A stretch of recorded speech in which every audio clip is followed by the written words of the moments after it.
أحلى سلام بأحلى تعابير الكلام وبكل لغات العالم وكل مشاعر الود والمحبة والاحترام في فيديو جديد متجدد نسلط فيه الضوء على منتخب موجود بمجموعة العاشرة مجموعة الجزائر، والمباراة معه تعتبر مباراة ثأرية تعود وقائعها لمونديال إسبانيا سنة 1982 وملحمة خيخون والمؤامرة القذرة بين ألمانيا ومنتخب النمسا. مباراة تواطؤوا فيها بالتعادل لتخرج الجزائر من دور المجموعات، وهي أول منتخب في العالم يحقق فوزين في كأس العالم ولا يتأهل. ومنذ تلك الفضيحة صارت كل مباريات الجولة الثالثة لدور المجموعات تجرى في وقت واحد، أي أن هذه الواقعة غيرت قوانين الفيفا. اليوم سنسلط الضوء على ماهية منتخب النمسا بالتفصيل ليتعرف عليها الجمهور الجزائري وعشاق محاربي الصحراء، الأسود الجزائرية الجموحة الضارية التي لا تتوقف عن الزئير عن كثب عن هذا المنتخب الأوروبي.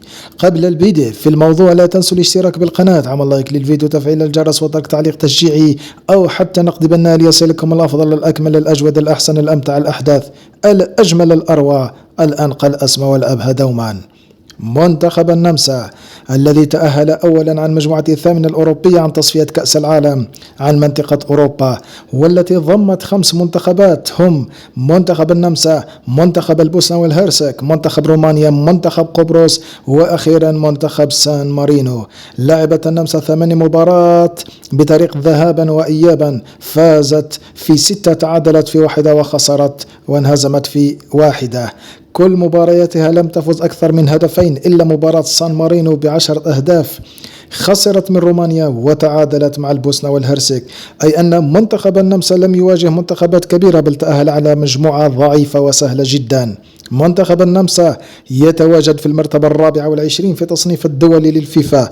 المدرب هو المدرب الألماني رالف رانجيك، والقائد هو لاعب ريال مدريد والباير سابقا دافيد ألابا. الهداف هو ماركو أرناتوفيتش المخضرم والأكثر مشاركة مع منتخب النمسا.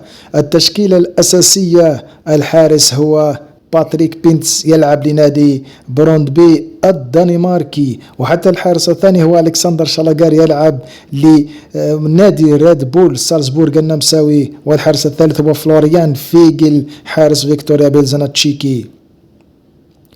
قلب الدفاع هم كل من دافيد ألابا مدافع ريال مدريد، وكيفن دانسون مدافع توتنهام هوتسبير الإنجليزي. الظهير الأيمن ليمار يلعب ببايرن ميونخ. وسط الميدان كل من نيكولاس سويد شالاغير وبومغرات نير، إضافة وهم وسط ميدان نادي لايبزيغ الألماني. تخيلوا نادي لايبزيغ الألماني 3 الذين ينشطون بوسط ميدان لايبزيغ الألماني هم نفس وسط ميدان منتخب النمسا، وهذه تعتبر أكثر خطر ومصدر قلق كبير لفلاديمير بيتكوفيتش.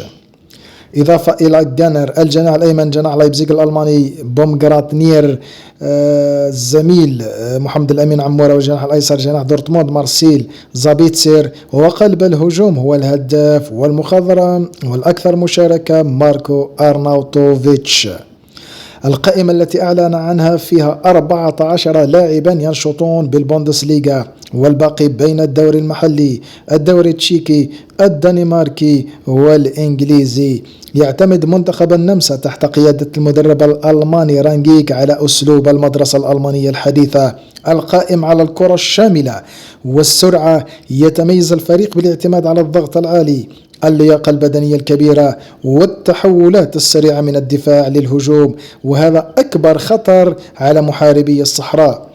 تتميز خطة النمسا بالسرعة والرسم التكتيكي، رسم التكتيك الهجومي الذي يعتمد عليه المدرب الألماني يشكل بالأساس على الرسم التكتيكي 4-2-3-1، والذي يتحول بسرعة إلى 4-4-2 أو 4-2-2-1 في الحالات الهجومية. كما يعتمد على خط الدفاع المتقدم والرقابة المناطقية الصارمة مع منح الأظهرة حرية الصعود لدعم خط الوسط في بناء الهجمات. وهنا لابد من استعمال محاربي الصحراء وبيتكوفيتش للاعبي السرعة مثل عمورة وحاج موسى وغيرهم، ولاعبي نقل الخطر بسرعة، إضافة إلى وضع لاعبين يمنعون صعود أظهرة وأجنحة منتخب النمسا لإزالة الخطر على منتخب الأسود الجموحة الضارية التي لا تتوقف عن الزئير. كما أن المنتخب يعتمد على الكرات الثابتة والاعتماد على الأطراف لتواجد مهاجم قناص وطويل وهو ماركو أرناوتوفيتش. على فلاديمير بيتكوفيتش وضع خطة تمنع وصول الإمدادات والكرات لهذا المهاجم وعزله بطريقة ذكية. ما نستنتجه أن منتخب النمسا يلعب بطريقة ألمانية حديثة تعتمد على السرعة، الأجنحة والكرات الثابتة والأطراف. على فلاديمير بيتكوفيتش وضع لاعبين في كامل الجاهزية، إضافة إلى قراءة الخصم جيدا وإدخال لاعبين سريعين ولاعبين يدافعون بشكل جيد، لأن مباراة النمسا أراها أصعب من مباراة الأرجنتين والأردن. ورأينا مباراة ودية للنمسا فازت بخماسية كاملة على حساب منتخب غانا. في الأخير لا تنسوا الاشتراك بالقناة، تفعيل الجرس، عمل لايك للفيديو وترك تعليق تشجيعي ليصلكم الأفضل الأحدث والأمتع دوما. بالتوفيق لمحاربي الصحراء. نتمنى أن تزأر الأسود الجزائرية الجموحة الضارية التي لا تتوقف عن الزئير تزأر عاليا في ولاية كنساس وكل الولايات الأمريكية، ولما لا الوصول إلى المباراة النهائية وحمل اللقب لنكون أول بلد عربي وأول بلد إفريقي يتوج بكأس العالم عبر التاريخ. سلام.